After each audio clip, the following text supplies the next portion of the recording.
क्यों? क्योंकि केवल आम की चटनी और रोटी भी अपने आप में पूरा भोजन है सामान्य व्यक्ति के लिए और साधना के करने वालों के लिए। और चाहिए क्या? गुरुदेव केवल मट्ठा पानी लेते थे, उसमें तो रोटी और चटनी भी नहीं है, और फिर भी 10 साल तपस्या की नहीं की। वो भी एक आहार, एक उपवास, 2 उपवास, 3 उपवास, तपस्या के झंडे गाड़ दिए। जय हो। पत्नी गई और उसने वो हम यूं यूं झटका दिए सब। एक पारंपरिक पद्धति कि पहले इनको धो लो, नीचे जमीन पर गिरा दो, तो उसने जमीन पर सब गिरा दिए उसमें से, कपड़े में से। जैसे ही उसने गिराए तो उसमें से एक खन खनाने की आवाज आने लगी। उसने कहा, क्यों जी आप ऐसे क्यों बोलते हो कि मैं आम लाया हूं? हैं, इसमें तो इतने बड़े बड़े सोने के मोहरे, इसमें तो हीरे हैं। उसने कहा कि मैं तो आम बीन के लाया हूं। अजी देखो, ये अपनी आंखों के सामने सच में वो छोटे छोटे आम बड़े बड़े सोने के गोले बन गए। अभी कथा से सीखने जैसी चीज ये है कि उसके परिणाम। पत्नी ने पूछा कि लाए कहां से, हुआ कैसे? उसने कहा कि ये तो तू जानती है कि गलत काम कभी किया नहीं, तो मैं ना चुरा के लाया हूं। तुम्हारे ससुर जी ने तो दिया नहीं, और जो बात हुई सो उनने सारी बता दी कि 10-1200 की बात कर रहे, तो उसमें तो कुछ होता नहीं है, बिजनेस भी कुछ होता नहीं है, और ऐसे में डूबेगा पैसा और फिर मुंह दिखाने के लायक भी ना रहेंगे, इसलिए लाया ही नहीं। ये रास्ते में से बीन करके लाया हूं। बस मुनिराज को आहार दिया था, और शायद कोई रिद्धिधारी मुनिराज का आशीर्वाद लग गया कि देह आत्मा की भिन्नता को जानकर के तपस्या करने वाले मुनिराज सच में जो बोल देते हैं प्रायः वैसा हो जाता है।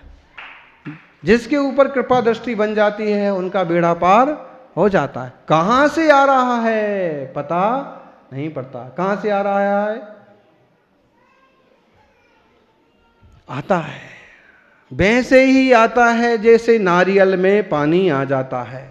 नारियल में पानी कहां से आता है जी? बोलो सुधीर सागर जी, बोलो शोभम सागर जी, कहां से आता है? ऊपर से? नीचे से आता। नारियल कहां लगता है और नीचे से पानी आता है।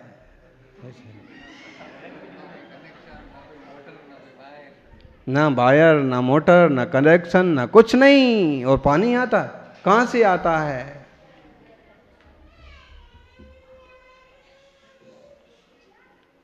ये उदाहरण दिया है नीतिकारों ने। एक श्लोक रचा, यदा लक्ष्मी समायाति नाली केर फलाम्बुवत, यदा लक्ष्मी विनिर्याति घज भुक्त्वा कफित्वत। ऐसे कहा, जब लक्ष्मी आती है तो ऐसे आती है जैसे नारियल के फल में पानी आ जाता है। पूरा सूखा जमीन है और फिर भी नारियल के पेड़ में नीचे से ऊपर इतनी दूरी तक 25-30 फुट हैं। दक्षिण भारत में बहुत नारियल के पेड़ हैं, और कुंजबन ऊदगांव में भी हैं। उसमें पानी आ गया। जैसे इतने ऊंचे नारियल में पानी आता है और आता हुआ किसी को दिखता नहीं, वैसे ही पुण्य के प्रताप से लक्ष्मी आती है और आते हुए दिखती नहीं। और सुनो, यदा लक्ष्मी विनिर्याति गज को भुक्त्वा कपित्वत। कभी पाप का उदय हो जाए तो लक्ष्मी जब जाती है तो जाती हुई भी दिखती नहीं। आजकल तो दिखती है, आजकल तो जाती हुई थोड़ा थोड़ा दिखती है। अमुक बीमार पड़ गया, तमुक बीमार पड़ गया, हैं, पड़ोसी ने लूट लिया, बदमाश ने उठा लिया, हफ्ता मांगने आ गया, तो थोड़ा थोड़ा दिखता भी है कि जबरदस्ती बिना मतलब के लूट रहे हैं लोग। तो लक्ष्मी जब जाती है तो ऐसे चली जाती है, गज भुक्त्वा कपित्थवत। कपित्थ मतलब कवीट, कैथा, कैथ, आप जानते हो? उसकी बहुत बढ़िया चटनी बनती है। आपकी इस तरफ उसके पेड़ नहीं है।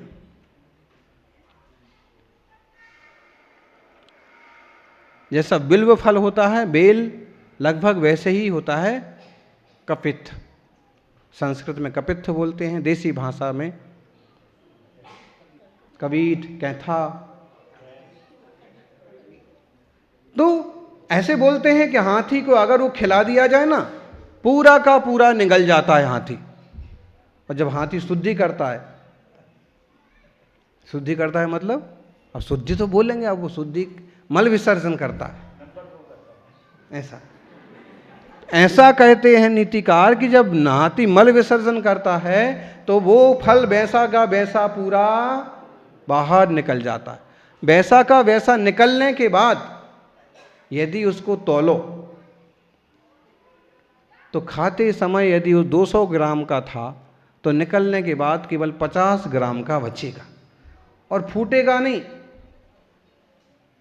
टूटेगा नहीं। उसका वजन इतना हल्का कैसे हो गया? उसका गूदा सब खा लिया उसने। कैसे खा लिया? सोख लिया। कैसे सोख लिया? गजब की बात है। ये प्रैक्टिकल कोई करके हमको बताना, क्योंकि नीति के श्लोक में लिखा है का मतलब सही होना चाहिए।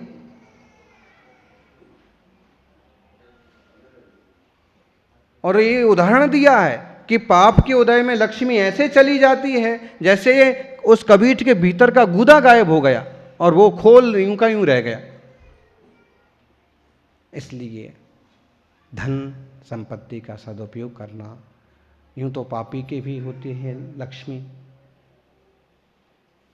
लेकिन ना तो ज़्यादा टिकती है और ना उसका ज़्यादा वो आनंद ले पाते, क्योंकि जैसा आता है वैसा चला जाता है। संत समागम हरि भजन बोलते ना, जग में दुर्लभ दोय, सुध दारा और लक्ष्मी तो पापी के भी हुए। उसका सदुपयोग करना आता है धर्मात्माओं को। आप सभी धर्मात्मा सौभाग्यवान जीव हैं। अपने स्वरूप की संवित्ति करते हुए, आत्मदृष्टि करते हुए जितना बने जीवन को धर्म ध्यान में जोड़ो। जितना बने उतना अपने आप को वीतराग प्रभु के चरणों में समर्पित करके चलो। जो लोगों की सोच हो रही है कि एंजॉय करो, मस्ती करने के लिए जिंदगी है, नहीं, जिंदगी मस्ती के लिए नहीं है, जिंदगी भक्ति के लिए है। सबका जीवन मंगलमय हो। जय बोलिए 24 तीर्थंकर भगवान की, विमलनाथ भगवान की। हाता शरणं गतानां भूयाद्भवक्लेश भयोपशान्ति शान्तिर्जिनो मे भगवान् शरण्यः शान्तिर्जिनो मे भगवान् शरण्यः। जयकारा। शांतिनाथ भगवान की, विमलनाथ भगवान की, आचार्य श्री आदि सागर जी महाराज की, आचार्य श्री महावीर कीर्ति जी महाराज की, तपस्वी सम्राट गुरुदेवाचार्य श्री सन्मति सागर जी महाराज की।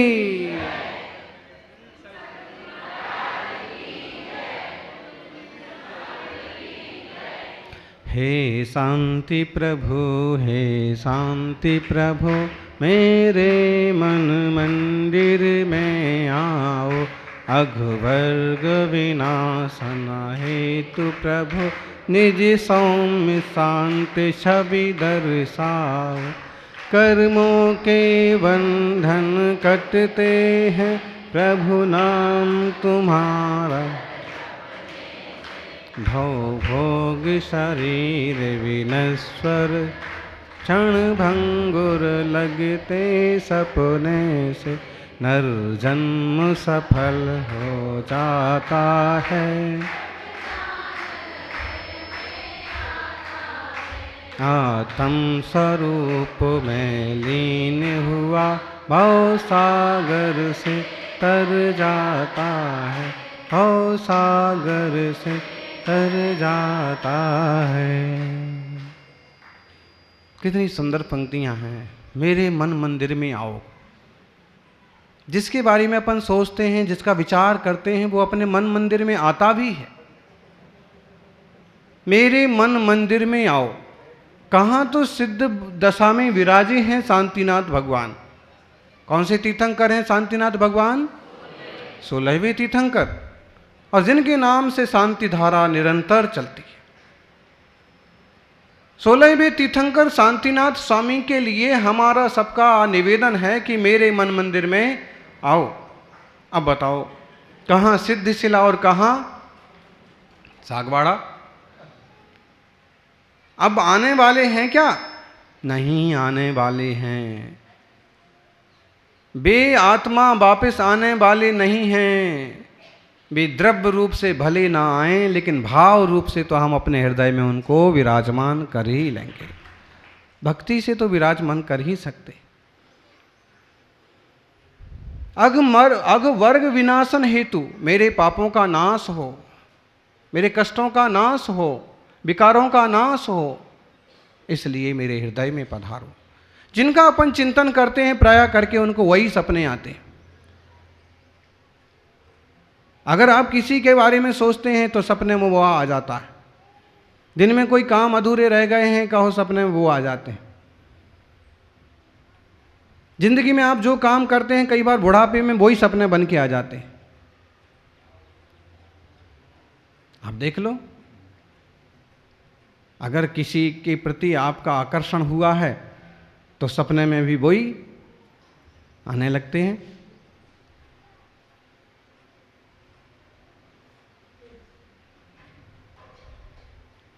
छोकरा लोग छोकरी के सपने देखते हैं और छोकरी छोकरे के सपने देखने लगती है।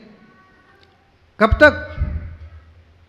जब तक कि शादी ना हो जाए, और जिस दिन शादी हुई उस दिन सपने भी खत्म। संसार तो ऐसे ही है। ये तो दिखने का अच्छा है, ढोल के अंदर पोल। ऊपर से सब अच्छा अच्छा दिखता है, भीतर कोई सार नहीं है। संसार में सार नहीं। वज्रनाभि चक्रवर्ती का प्रसंग आपने संक्षेप में सुना। पिता ने कहा हम दीक्षा लेंगे, पुत्रो राज स्वीकार करो। पुत्र कहते हैं कि आप दीक्षा क्यों लेंगे? उन्होंने कहा कि संसार में सार नहीं है। देखो, इस कमल के फूल के अंदर घुस करके भौरे ने अपने प्राण दे दिए। जो भौरा कमल की पाखुड़ी में आराम से छेद करके बाहर निकल सकता है, जो लकड़ी तक में छेद कर देता है, वो गंध में इतना बेहोश हो गया, इतना मस्त हो गया कि कोमल कोमल फूल को भी छेद के बाहर नहीं निकला। कहीं ऐसा मेरे साथ ना हो कि मैं मोह की मदिरा पी करके मस्त हो जाऊं और मैं कुछ ना छोड़ूं, ऐसे ही ना मर जाऊं। मुझे अब संसार नहीं चाहिए, चक्रवर्ती का वैभव नहीं चाहिए, मैं तो जाऊंगा। संसार में सार नहीं है, ये सब दुख के साधन हैं। बड़े पुत्र ने कहा जब ये सब दुख के साधन हैं तो आप हमें क्यों दे रहे हैं? बोलो, कोई चीज कटोरी में आपके पास परोसी गई है और आप कहो बेटे को लो तुम खाओ, और उसने पूछा कि क्यों? तो बोले ये कड़ी है, ये अमुक चीज है और ये दस्त करती है, इसलिए मैं नहीं खा रहा हूं। स्वाभाविक है वो कहेगा कि जब ये नुकसान करती है तो मेरे को क्यों खिला रहे? इतना बड़ा राज जब आप न इसको निस्सार समझ रहे तो मेरे को क्यों दे रहे? उन्होंने कहा कि ये तो परंपरा है, हमारे कुटुंब की परंपरा है कि पिता जब वैराग्य लेते हैं तो पुत्र को राज देते हैं। पुत्र ने कहा कि प्रभो, हे पिताश्री, ऐसी परंपरा मत निभाओ। अगर ये दुखकारी चीज है तो यह मुझे भी मत दो। जो तुम्हारी गति सो हमारी गति, जो गति आपकी होगी वह गति हमारी होगी। आप मुनि बनेंगे तो हम भी मुनि बनेंगे। और पिता ने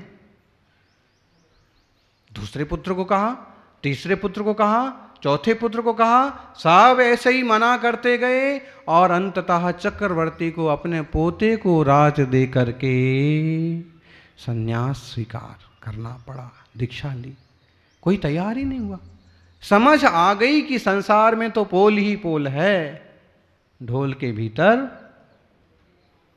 दूर के पहाड़ देखने में अच्छे, दूर के ढोल सुहावने। संसार ऐसे ही है। इसमें भी रह कर के अगर तुमने सेवा कर ली साधु जनों की, यानी साधु की सेवा भी बहुत बहुत बहुत भाग्य से मिलती है, और करने के भाव भी बहुत बहुत भाग्य से बनते हैं। भगवान की भक्ति करने के भाव भी बहुत भाग्य से बनते हैं। तो हम जैसा सोचते हैं प्रायः करके चित्त में वैसे आने लगता है।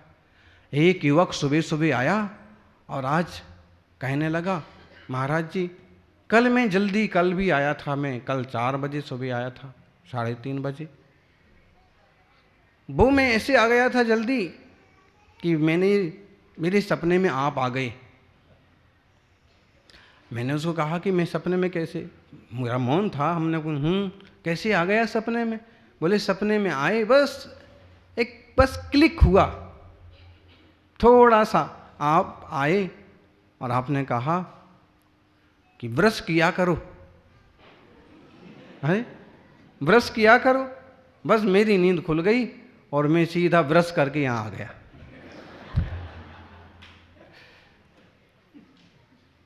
अब अलग से हम उसको क्या बताएं, मौन में तो क्या बोलेंगे, तो प्रवचन में ही बोल देते हैं कि ब्रश करने का मतलब है साफ किया करो। और केवल दांत साफ करने जैसी चीज नहीं है, अपना चित्त भी साफ करने की चीज है, अपना मन भी साफ करने की चीज है, अपनी बुद्धि भी साफ करने की चीज है। अगर इतना सा संदेश तुम्हें सपने में भी मिला है तो उसके भावार्थ को समझो। यूं भी तुम्हारे भाव इतने बढ़िया हैं कि सपने में भी गुरु आते हैं, प्रभु आते हैं, तो और थोड़ी सी सफाई बढ़ाओ तो जीवन और ऊंचाइयां छुएगा। आज यहाँ के कई सारे वरिष्ठ श्रावक आए और बोले, महाराज जी पंच कल्याणक की तिथि फिक्स कर दो। हमने उनको कहा कि फिक्स तो पहले ही हो गई। नहीं, अभी जो आप कहोगे सो, अब हमको ऐसे अंदाज तो लग ही गया था। तो फिर हमने वापस वही तिथि दोहरा दी, 27 नवंबर से 1 दिसंबर तक।